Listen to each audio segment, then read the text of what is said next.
इस सुबह आप लोगों के साथ होना एक सौभाग्य है। आज सुबह हम आनंद मनाएंगे और मैं विश्वास करता हूं कि आज परमेश्वर तुम्हारे दिल को भी छू लेगा।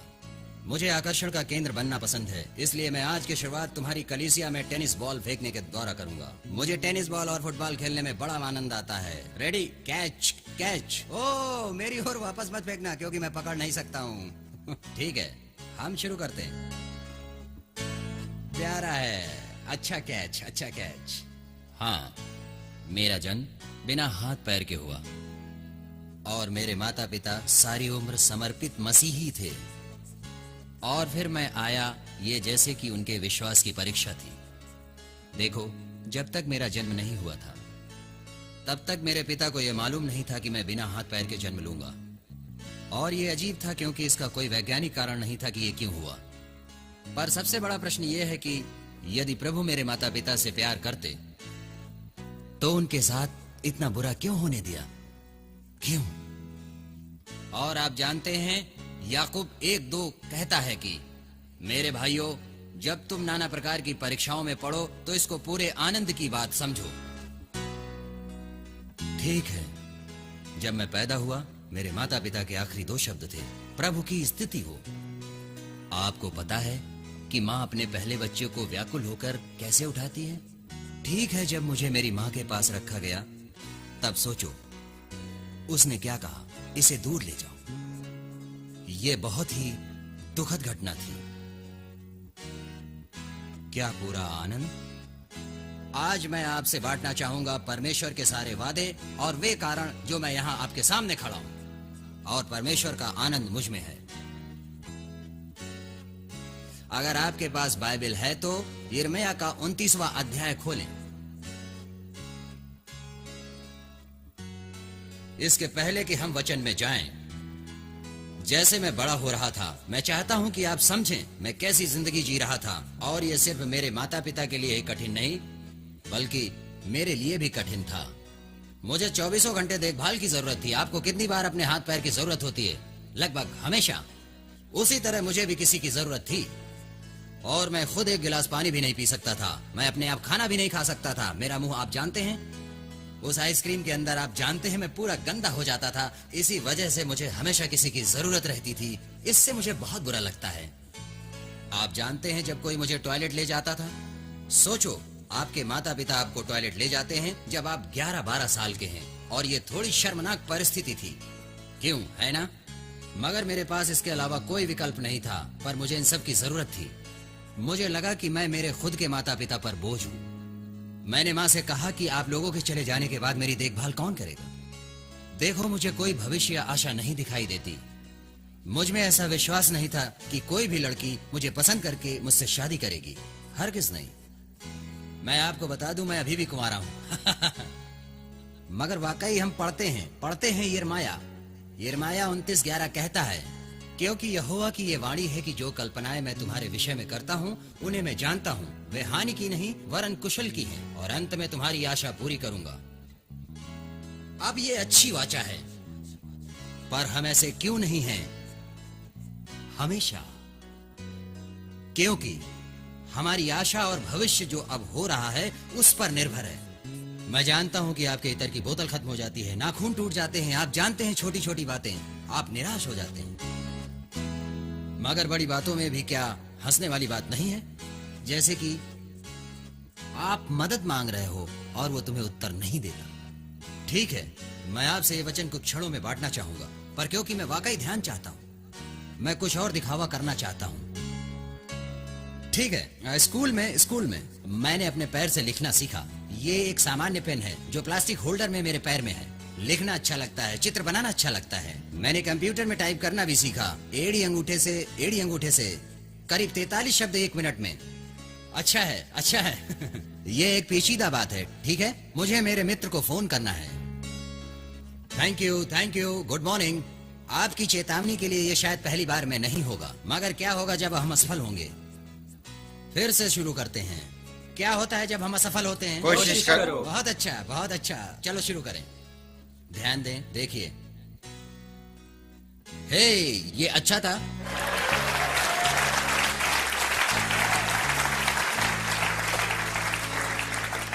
जैसा कि आपने पहले देखा, मेरी व्हीलचेयर, मेरी मर्सिडीज। अब गोल गोल घूमना, आगे पीछे जाना, वाकई बहुत मजा आता है। अच्छा है।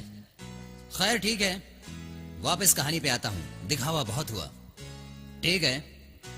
ये कठिन था, कभी कभी ये बहुत कठिन था, और ऐसी अनगिनत चीजों की सूची में जो नहीं कर सकता था, जो मेरे पास नहीं था, और मैं सोचता था कि मैं ही क्यों। जैसे कि मैं बाहर जाता था और लोगों की ओर देखकर परमेश्वर से कहता था, हे परमेश्वर, आपने इन्हें क्यों नहीं चुना? देखो, वो ऐसे लग रहे हैं कि वो इसे झेल सकते हैं, मैं नहीं झेल सकता। मैं कभी कभी कठोर हो जाता था। मैं अपना जीवन समाप्त करना चाहता था 10 साल की उम्र में ही।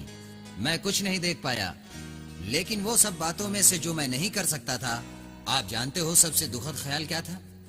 जब मैं समंदर के किनारे जोड़ों के हाथों में हाथ डाले देखता था। जानते हो मैं क्या सोचता था? मैं ये सोचता था कि मैं अपनी पत्नी का हाथ कभी नहीं पकड़ पाऊंगा। मैं कभी भी अपने बच्चों को अपनी बाहों में नहीं ले सकूंगा। आप जानते हैं, मैं उन्हें रोने पर चुप भी नहीं करा सकूंगा।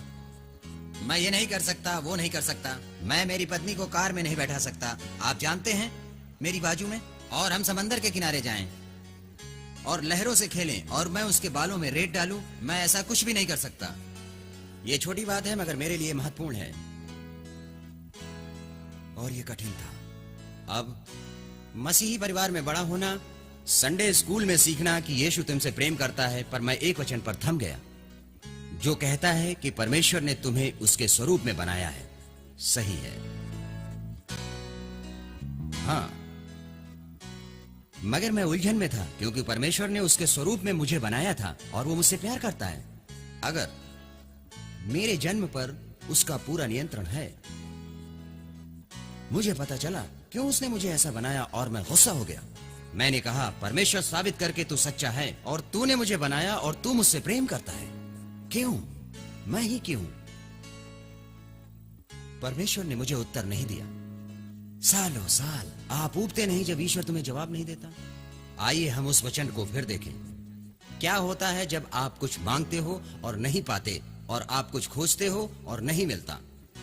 यिर्मयाह 29 अध्याय 12 वचन, कि तब उस समय तुम मुझको पुकारोगे और आकर मुझसे प्रार्थना करोगे अपने पूरे हृदय से। जब तुम मुझे पुकारोगे और ढूंढोगे, जब तुम पुकारोगे और ढूंढोगे, तब मैं तुम्हारी सुनूंगा। यही प्रभु की वाणी है। अब वो मुझे सुनना क्यों नहीं चाह रहा था? ऐसा है, जिंदगी के उतार चढ़ाव, और उस उतार के समय में आप सच में जानते हैं कि तुम्हें परमेश्वर की जरूरत है, और एक कारण है कि उसने आपको अब तक जवाब क्यों नहीं दिया। आज सुबह आपको मैं बता दूं कि किस्मत, मौका या संयोग ऐसा कुछ नहीं होता कि आज इस सुबह आप यहाँ हो, और आपके संघर्ष, परेशानी और चिंताएं जो आज हैं, ये परमेश्वर से हैं, मानो या ना मानो। क्यों वो हमें संघर्ष में ले जाता है और हमें परेशानियों में डालता है, ताकि हम मजबूत हो सकें और हम उसके करीब आएं और उसमें बढ़ें। सभी बातों में उसका मकसद है। रोमियो में प्रेरित पौलुस कहता है, जो महिमा उसने हमारे सामने प्रकट की है, उसके सामने ये परेशानियां कुछ भी नहीं है।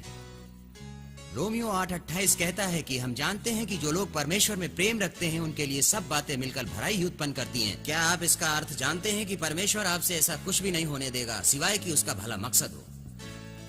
फिर आप मुझे देखकर कहेंगे, इसमें से भलाई की कौन सी बात आ सकती है? ओह, सोचो, मैं इसे अपने 2 हाथों से पकड़े रखता हूं। मेरा मतलब वाकई हम इस पे थोड़ी देर के बाद जाएंगे। मैं आपसे कहना चाहता हूं कि क्यों परमेश्वर ने आपकी प्रार्थनाओं का अब तक उत्तर नहीं दिया।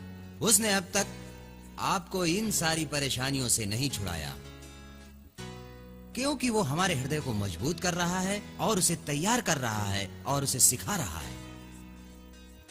उस पर भरोसा करो। नीति वचन 3:5 कहता है कि तू अपनी समझ का सहारा न लेना, पूरे मन से यहोवा पर भरोसा रखना, उसको याद करके सब काम करना, तब वो तेरे लिए सीधा मार्ग निकालेगा। परमेश्वर पर भरोसा रखो।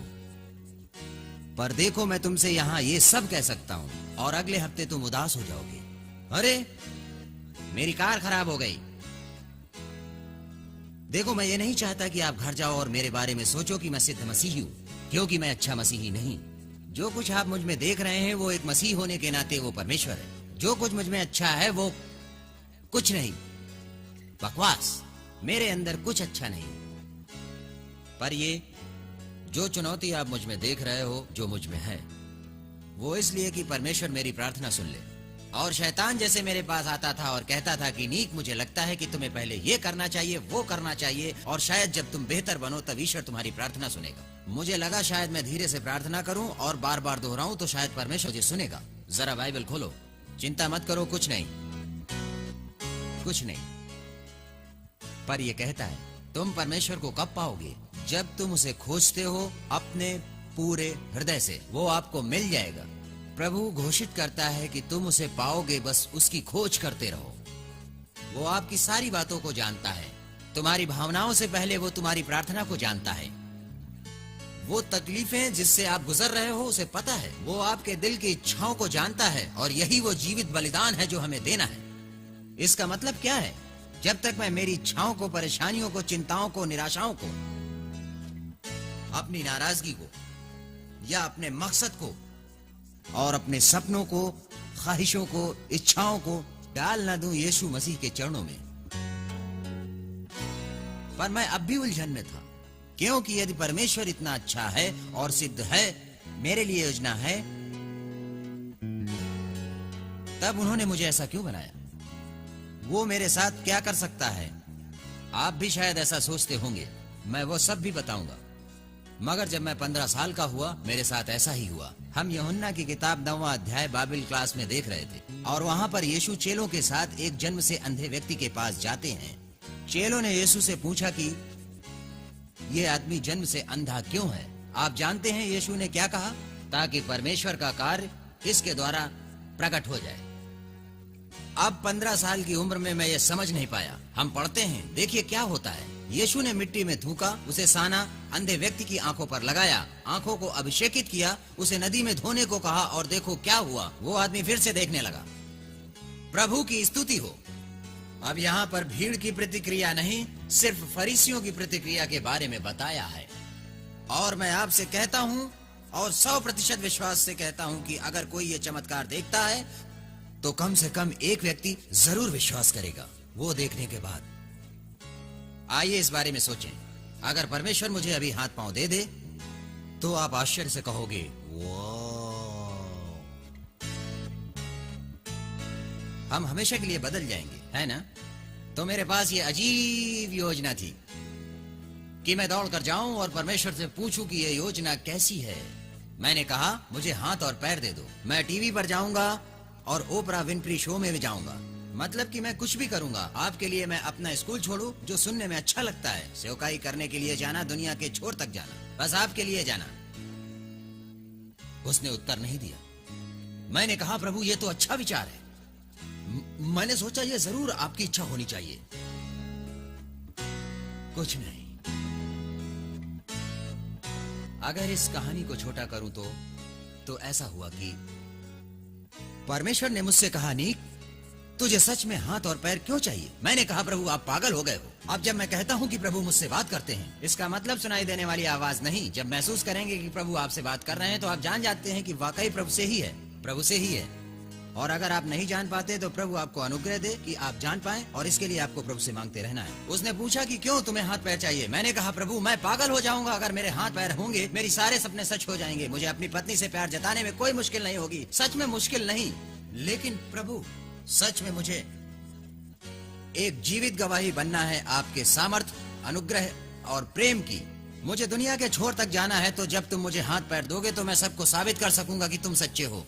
और मैं सारे संसार से कहूंगा कि तुम चाहे कोई भी परिस्थिति से गुजर रहे हो, परमेश्वर उसे जानता है और अपने समय में वो तुम्हें बाहर निकालेगा। उसके समय में, हमारे समय में नहीं, क्योंकि ऐसी कुछ बातें हैं जो वो हमें सिखाना चाहता है। वही भरोसा हमारे हृदय में होना चाहिए। लोग मुझसे पूछते हैं कि निक, तुम्हें ताकत कहां से मिलती है? प्रभु का आनंद ही मेरी ताकत है। आप जानते हो इसका क्या अर्थ है? खुशी और आनंद में क्या फर्क है? खुशी का मतलब जब आपके जीवन में सब कुछ अच्छा हो रहा हो। आनंद आनंद। परमेश्वर का आनंद ये जानना है कि चाहे कुछ भी हो जाए, परमेश्वर आपके साथ है और आपको कभी नहीं त्यागेगा। वो तुम्हें कभी नहीं छोड़ेगा। तुम्हारे जीवन में कठिन समय आते हैं, आपके जीवन में कई तूफान हैं और वो शायद आपके काबू में नहीं हैं। और परमेश्वर शायद उस तूफान को नहीं रोकेगा, परंतु तूफान समाप्त होने तक संभालेगा। और वो आशा जो मसीह में हमें है, उसी कारण मैं मुस्कुराकर आपसे कह सकता हूँ कि परमेश्वर मुझसे प्रेम करता है और आपसे भी। आप जानना चाहते हो महिमा जो इसमें प्रकट हुई है? मैं ये अंत में बताने वाला था, लेकिन ये इतना अच्छा है कि मैं तुम्हें अभी बताऊंगा। मैं पिछले 2 साल में 3 बार अमेरिका जा चुका हूँ, ठीक है? और मैंने अकाउंटिंग और फाइनेंशियल प्लानिंग में डबल डिग्री प्राप्त की है। मैं कहीं काम नहीं करूंगा क्योंकि मैं विश्वास करता हूँ कि मैं बहुत लोकप्रिय बनूंगा, एक अंतर्राष्ट्रीय प्रोत्साहन वक्ता। ओह धन्यवाद, प्रभु की स्तुति हो। मैं स्कूलों में जा रहा हूँ। पिछले साल और इस साल करीब 40 स्कूलों में बात की है, यानी 2003 में। स्वाभिमान बढ़ाना, ऊंचे ध्येय रखना, कभी ना हारने के बारे में बात करता हूँ। मैंने व्यापार जगत में एक व्यावसायिक वक्ता बनने की ट्रेनिंग अभी इसी साल समाप्त की है। तो अब मेरे सामने 3 प्रकार के दर्शक हैं और ये शुरुआत है। मैं छोटी उम्र में ही आर्थिक रूप से स्वतंत्र होना चाहता हूँ, इसलिए मैंने पिछले साल एक नया घर खरीदा और परमेश्वर ने मुझे एक बड़े निवेश में आशीषित किया। प्रभु की स्तुति हो। और अब मैं दूसरा घर लेने वाला हूँ और मुझे रियल एस्टेट में दिलचस्पी, दरअसल रियल एस्टेट में नहीं पर स्टॉक मार्केट में, ऑप्शन ट्रेडिंग में। मैं और क्या कर रहा हूँ, ओपरा विनफ्री शो में जा रहा हूँ। प्रभु की स्तुति हो। ये अलग बात है कि वो इसके बारे में अब तक नहीं जानती। सोचता हूँ एक हफ्ते पहले उसे बता दूंगा, पर यह जरूर होगा। पर क्या जानते हो वो अद्भुत आशा जो मसीह यीशु में है? आप जानते हो कि आप किसी चीज के लिए प्रार्थना कर रहे हो और वो शायद पूरी ना हो, पर यह अच्छी बात है कि अगर आप किसी चीज के लिए प्रार्थना करो, वो पूरी होगी अगर परमेश्वर की इच्छा है उसके समय में। ये जान लो, परमेश्वर की इच्छा और उसका समय नहीं है तो उसके पास आपके लिए कुछ बेहतर है। मैं आपको एक उदाहरण देता हूं। मुझे अनेक लड़कियां अच्छी लगी, हर साल नई लड़की, ये पागलपन है। लगता है कि यहां भी मुझे कुछ लड़कियों से प्रेम है शायद। और मैं सोचता हूं मैं उससे शादी करूं। वो बहुत खूबसूरत दिखती है और मैं जानता हूं कि मेरी पत्नी बहुत खूबसूरत होगी, बहुत खूबसूरत। और उसमें मसीह के लिए एक अद्भुत जोश होगा और जो जरूर सिद्ध होगा, पर मैं रुक नहीं सकता। हंसने की बात यह है कि कुछ समय तक एक लड़की मुझे अच्छी लगती है और फिर दूसरी, और मैं सोचता हूं कि ये क्या हो रहा है। और मैं परमेश्वर से प्रार्थना करता हूं कि परमेश्वर तेरे समय में तू पत्नी दे, पर मैं इंतजार नहीं कर सकता। पर क्या आप जानते हैं वो अद्भुत बात कि प्रेम में पड़ना कैसा होता है? और हम जो देख सकते हैं वो सिर्फ अच्छी बातें होती हैं जब तक शादी नहीं होती। सही है, पर मैं सिर्फ अच्छी बातें देखता हूं, जिससे जो अद्भुत प्रकटीकरण मुझे मिला कि आज तक जितनी भी लड़कियां मुझे अच्छी लगी हैं, वो सिर्फ आने वाले कल की झलक है। हेलो, सिर्फ आने वाले कल की झलक है। Hello hello hello. कई प्रकार से है, ठीक है? भरोसा करो परमेश्वर पर। हमें क्या हो जाता है? ये मानव स्वभाव है। हर सुबह ऐसा नहीं होता मैं उठकर कहूं कि प्रभु की स्तुति हो, क्या सुंदर सुबह है। मैं ऐसा नहीं हूं।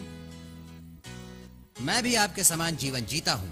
जिन परीक्षाओं में आप पढ़ते हो, मैं भी उसमें पढ़ता हूं। मैं हर रोज परमेश्वर को अप्रसन्न करता हूं, जैसे आप करते हो। यह प्रभु यीशु का हम पर अनुग्रह है, जो हमारे पापों के लिए मरा, जिससे हम बचाए गए हैं। ऐसी कोई भी चीज नहीं जो हमें परमेश्वर के प्रेम और उसकी दी गई सेवकाई से अलग करे। मैं एक प्रोत्साहन वक्ता हूं और बच्चों को ऊंचा ध्येय रखने को सिखाता हूं। क्या आप जानते हैं कि मसीही होने के नाते हम आज का सपना देखने वाले होने चाहिए? क्यों? क्यों? फिलिपियो अध्याय 4 वचन 13। यीशु के द्वारा मैं सब कुछ कर सकता हूं, जो मुझे सामर्थ्य देता है। सब कुछ, कोई भी कार्य पूरा करने के लिए, कोई भी कार्य। हाँ, मेरा आपसे प्रश्न यह है कि आपका सपना कितना बड़ा है? आपका सपना कितना बड़ा है? अगले सप्ताह आपकी सेवकाई कितनी बड़ी होगी? कितनी बड़ी? 10 साल बाद, 20 साल बाद?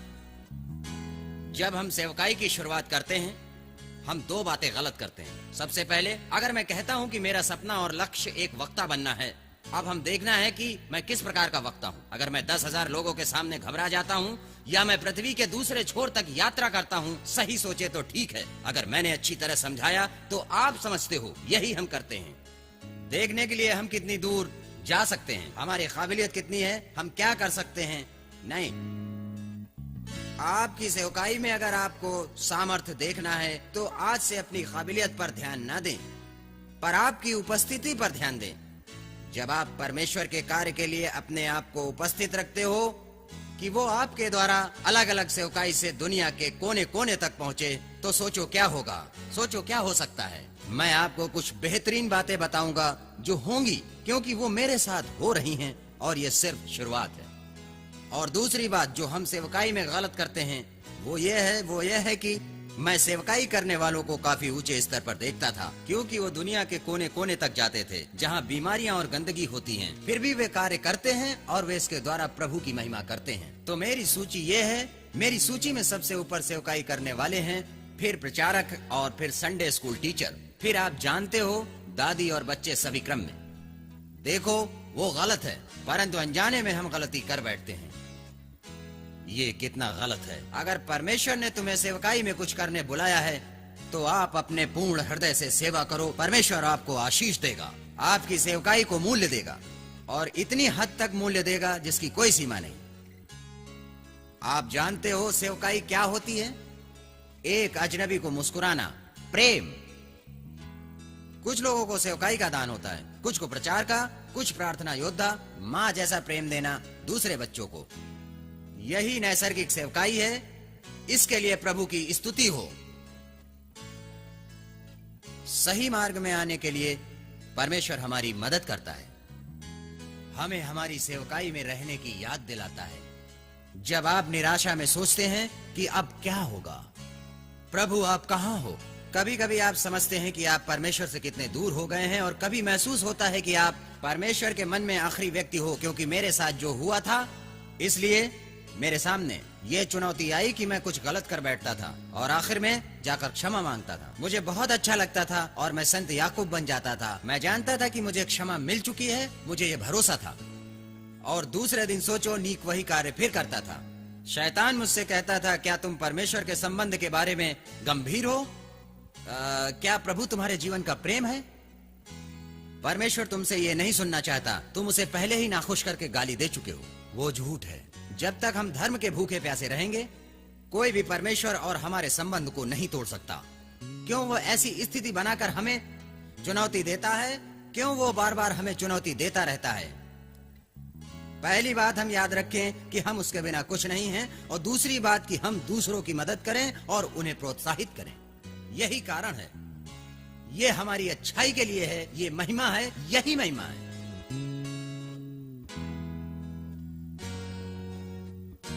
आप जानते हो,